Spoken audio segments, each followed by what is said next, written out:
So chapter 2 is the defense mechanisms. And the fundamental defense mechanisms are you can limit what the user can get at. That's authorization. You can limit what the input you allowed the user to put in, like removing bad characters or suspicious characters. You can do things that will frustrate attackers, like slow down response or force them to re-enter corrupt data. And you can have administrative monitoring and configuring the application so you detect when you're under attack and respond appropriately to it. So users have to authenticate somehow, like with the username and password. Then you have to store something like a session cookie so you know that they've logged in and you know who they are during the duration of that session. And then you have to have access control where now that you know who they are, you decide whether they are authorized to perform certain actions. So authentication, like I say, is typically username and password. It would be better to have two-factor authentication like your phone recognizing your face or something like that. And there are weaknesses. For example, sometimes you can self-register, make up your own account name, and sometimes there's some way to recover an account if you forget your password and some way to change your password, and these are often the weak spots. One thing that's been happening over the last few years is more and more websites, you don't even use a password at all. It just sends you an email. You have to click on the link in the email to get in. And one thing that Steve Gibson, a security expert with a very good podcast, talked about, said that's perfectly secure. You might as well do that because everybody uses that technique if you forget your password. You can just request an email. In fact, a lot of people say, I don't even remember my password. I never write it down anywhere. I just always reset my password every time I want to get in. And then I click on the email to get in. So, really the only security you have is whatever security you have on your email. And you might as well not even bother having a password at the website. But most people still do. All right. So your login function, you give it username and password, and there are rules like how long your password can be and what special characters are allowed and so on. So the common login problems are predictable usernames. Most companies do this. It's like your first letter, your first name, and the first 5 letters of your last name or something. And if you let people choose their own passwords, they'll often choose very simple passwords that are easy to guess. And you can make mistakes in logic, like you can have a password reset page that fails to make sure that the user has already logged in or knows the old password or something, so there's a way to reset it.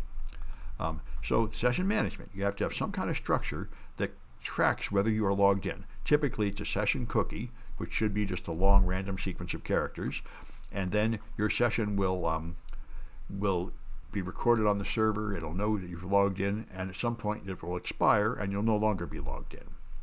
Although these days, most websites don't seem to expire at all because people typically log in on their phone and just leave it in there forever. I know every month or so my Amazon tells me I'm not logged in anymore and I have to know the password, and I don't even know the password on my phone. I have to wait till I can get to a desktop machine to find my password, so I'm locked out of my Amazon for a while when that happens, and I think that happens to a lot of people. All right, so tokens can be predictable.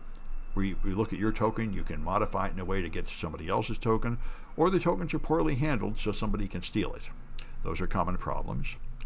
So access control is once you have logged in and I know who you are, now I should be checking every time you try to do something to make sure that you are really allowed to do that. And very frequently there are errors of various kinds where a user is given a privilege to do something they shouldn't be able to do for failure to have a good access control system. Input validation is the most common solution for user input, where you have rules here, only numbers for the phone number, and you have to have an @ and an email address and so on. But typically this validation is enforced by code running in the browser, which the user can turn off, and the developer often doesn't realize that. So you can put in arbitrary text like blog posts, cookies, form fields, parameters, and header fields.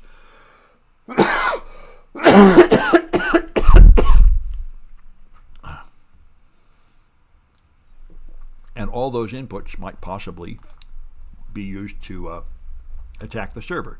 Now, the simplest and weakest defense is called blacklisting, or deny listing is the more modern term, where you have a list of things you block, like the word select, but you might not think of changing some of the letters to lowercase. This happened to me when I was teaching in Texas a month ago. 1 equals 1 was blocked, but all you had to do was 2 equals 2, and that got through, which has the same logical effect. So this is the problem. You have a series of most denialist defenses just have a list of common attacks, and they block them, but you can make slightly modified attacks which work, and they'll sail through the defense. So denial listing is considered a very weak defense because you try to enumerate all the bad things in the world. The attacker just has to think of a new bad thing to get through. This is much better. Whitelisting, now called allow listing, where you only let through data that you know is good. So human names, now the problem is sometimes you don't really want to do this. Like human names really do contain apostrophes, like O'Donnell and O'Leary, and so you don't want to filter them out. So you'll have to make an app that can actually handle apostrophes in names.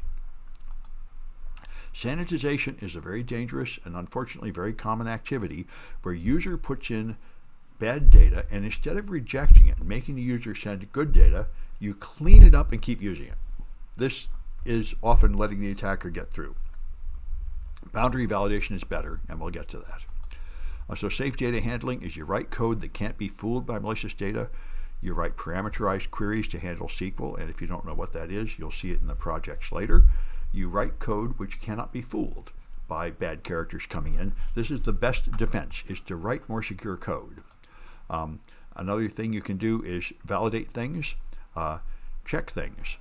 But some malicious input is identical to valid input. If there's an account number, I can change it to someone else's account number, and that's not malicious. It isn't containing a special character or too long or anything, but it is part of an attack. So that's an issue. You have to validate it in context. So you should, if an account number comes in, you should make sure that it is a valid account number and that it is the account owned by the currently logged in user. That's appropriate validation, making sure that this data is reasonable for the request that's coming in.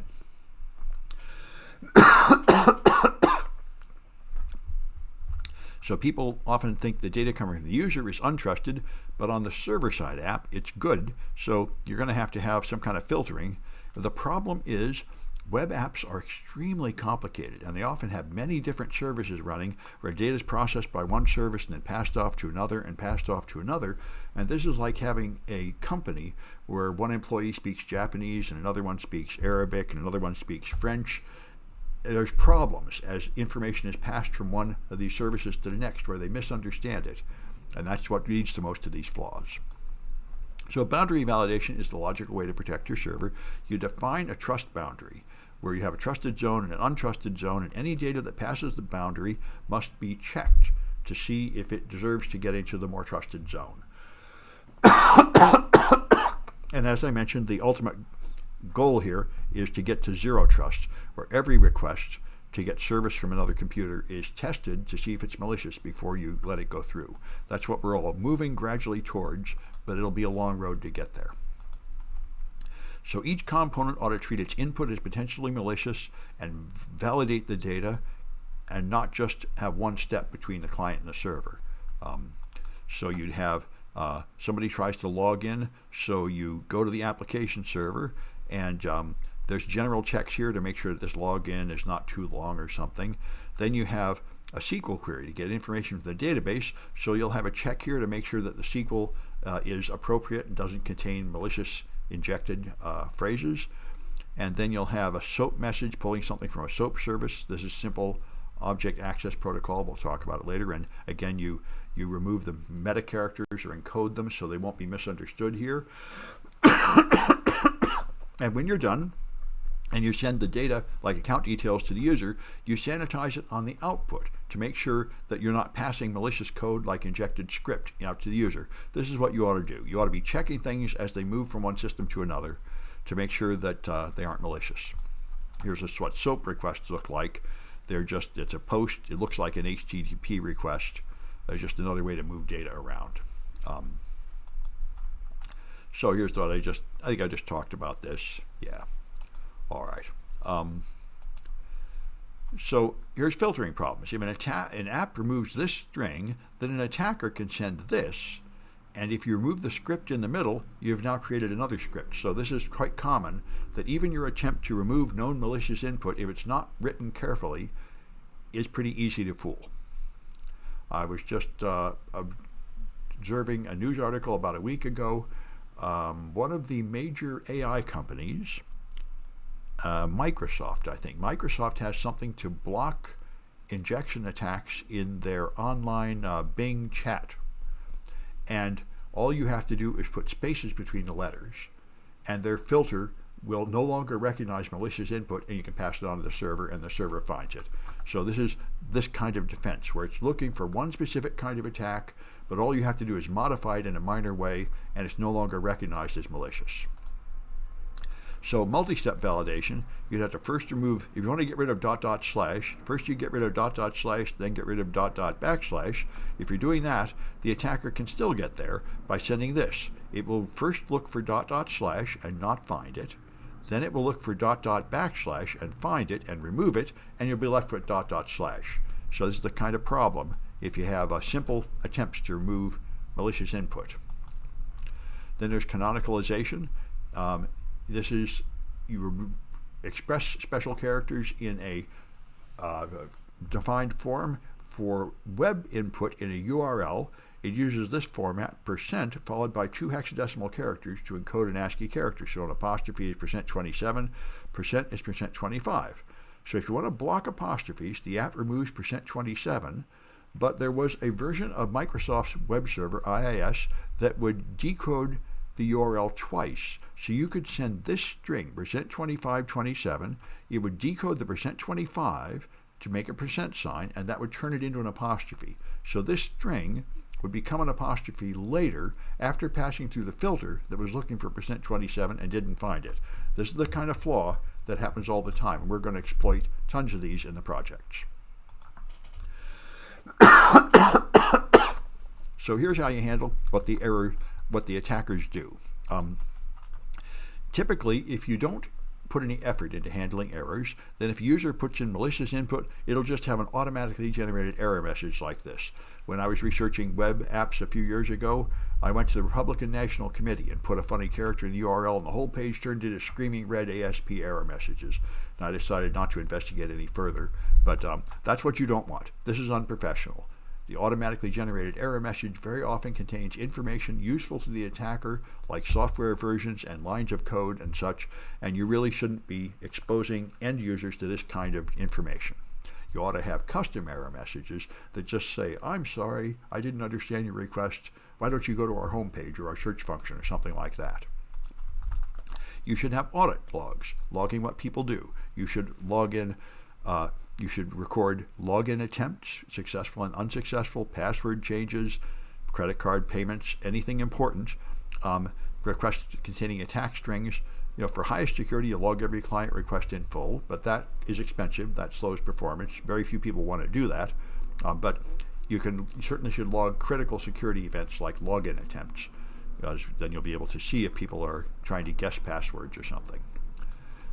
And the logs contain enough information. The logs themselves are probably going to be sensitive. They may contain cookies or other sensitive data, and so you shouldn't just make them publicly available. This is a flaw Toyota had a few years back. They had an LMOS server just handing out their logs publicly. It's a fairly common mistake people make.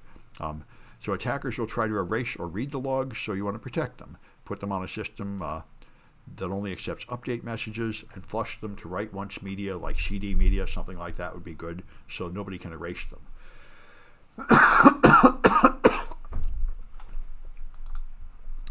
All right, so you should warn the administrators when bad things are happening, like a lot of requests from the same IP address, a large number of fund transfers, as I was mentioning in the news. If there's a lot of file writes, that might be ransomware attacks, containing attack strings, requests where hidden data has been modified, data that was placed there just to see if the user is modifying it, and to make sure as a sort of trap, so you know that they're a malicious user if they change those fields that weren't supposed to be changeable by the end user.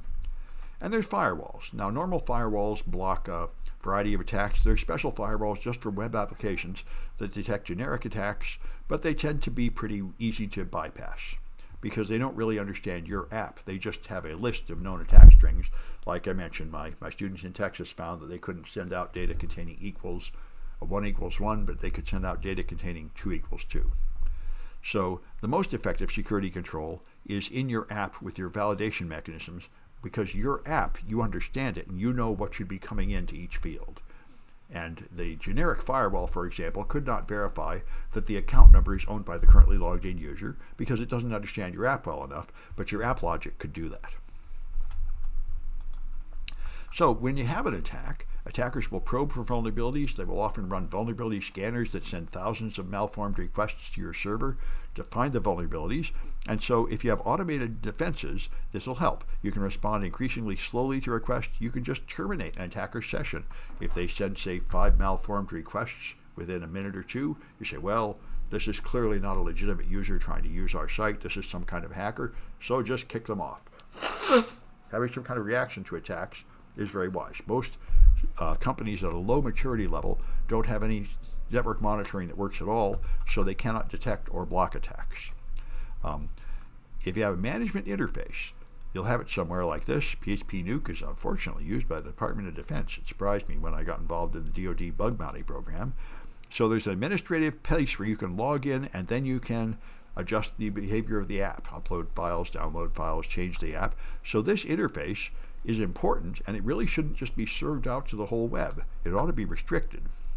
And you can attack the administration panel. You can find a guest passwords till you get in, or find other flaws. It's a high-value target, and it's not good for it to just be available to the world. It ought to be behind some kind of authentication, like a VPN, or limited to only certain IP addresses, or limited to so many requests per second, or something.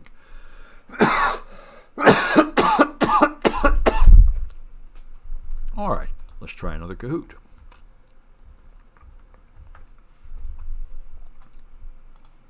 Which is 2. Here we go.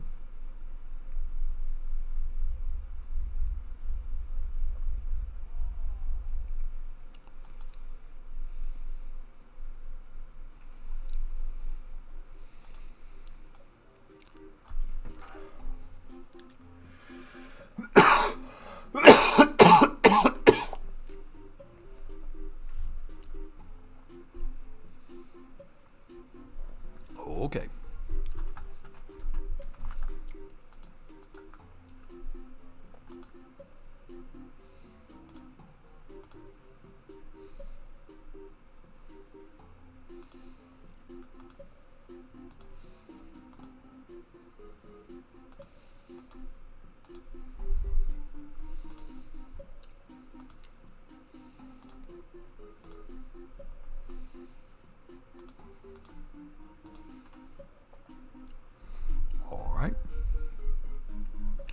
I just approved all the outstanding ad requests, so everybody that wants in should be able to get in now.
All right. Guess we got the people that are coming.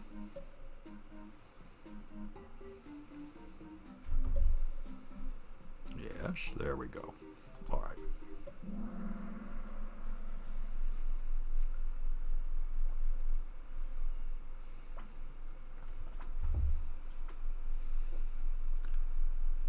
All right. So what does logging in accomplish?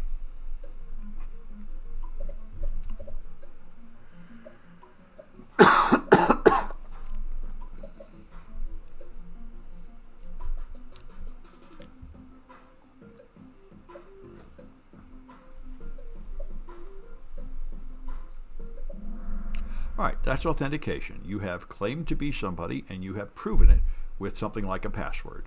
So now the server knows who you are. That's authentication.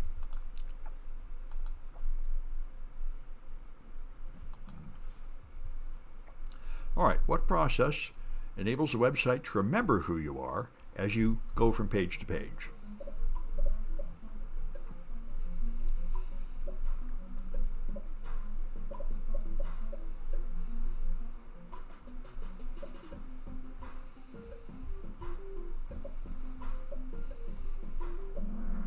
That's session management. It records you typically with a session cookie so it can remember when it shows you future pages that you in fact logged in as a certain user. And therefore it should show you, if you go to Gmail, it'll show you your mail, not somebody else's mail, because it remembers who you are.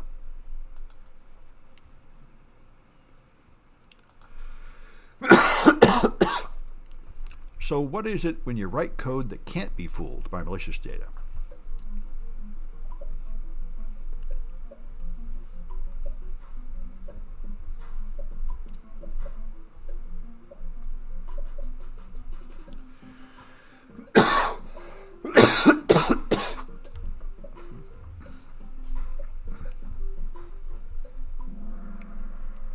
That's safe data handling. Sanitization is removing suspicious characters from data, trying to make it safe to use, which is a much weaker defense. Safe data handling is writing code where there is no data that will be unable to handle. It's a much better defense. That's what I teach in my secure coding class. All right. And what process removes malicious parts of input and then uses the remaining portion?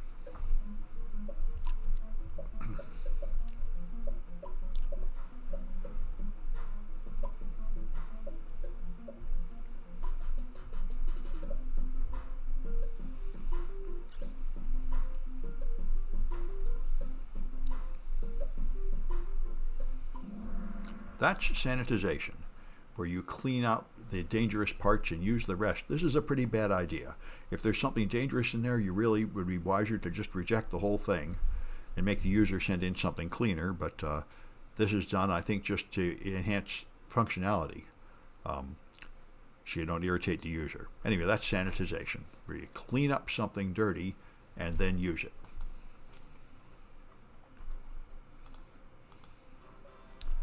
All right.